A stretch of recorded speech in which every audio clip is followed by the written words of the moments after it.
Good afternoon, class. To our class secretary, please check our attendance after my discussion. So, what do you think our topic for today? Yes, our topic for today is about the music of South Asia and the Middle East. We're gonna explore the rich, diverse musical tradition spanning South Asia and the Middle East. We'll highlight historic exchanges, key instruments, and unique styles. Experience the fusion of ancient cultures influencing music across continents. So we have here the geographic scope of music. South Asia, we have India, Pakistan, Bangladesh, Sri Lanka, Nepal, Bhutan, and Maldives Archipelago.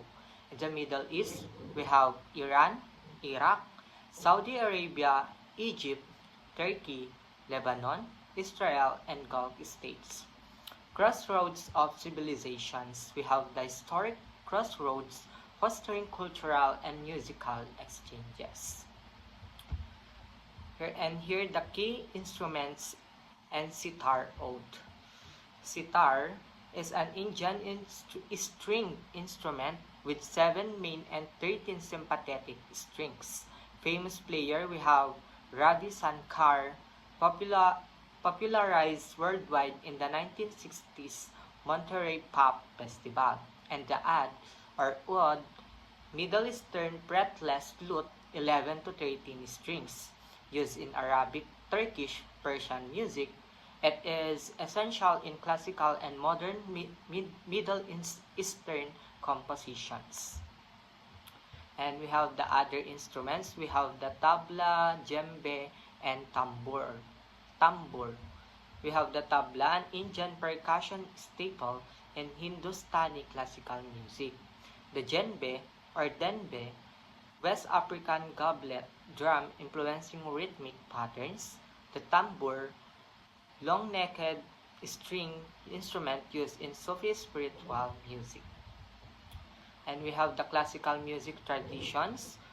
The first one we have Hindustani and Carnatic.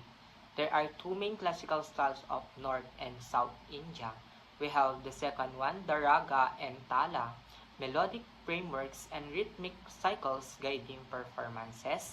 And we have improvisation, freedom within strict rules to express musical creativity. And the last one is the vocal forms. Jufad and Khyal are prominent Hindustani vocal styles.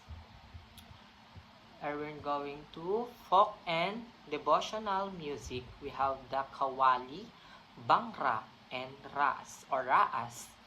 Qawwali is a Sufi devotional music from Pakistan and India, known for soul-stirring vocals.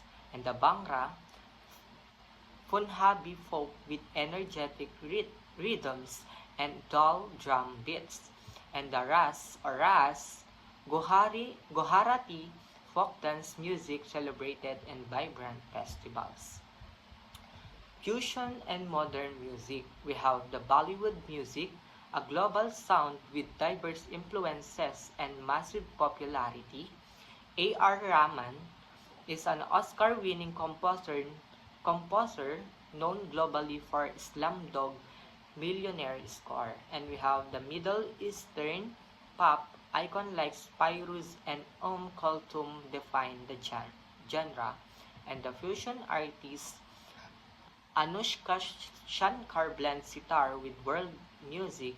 Natasha Atlas mixes Arabic and electronic sounds. And the conclusion,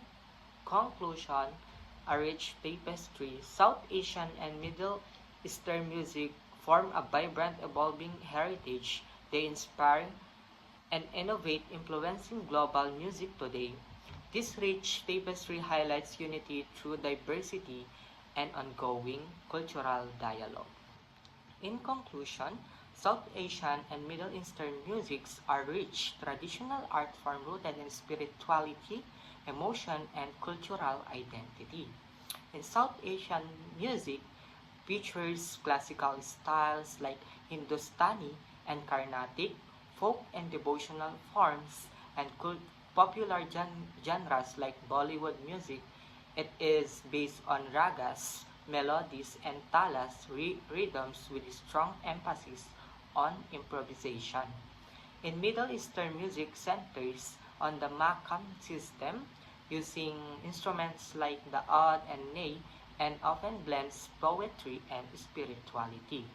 Both traditions value live performances, emotional expression, and the fusion of old and new sounds. So that's it, our topic for today. I hope that you learned something and be ready for our short quiz next meeting. And bye.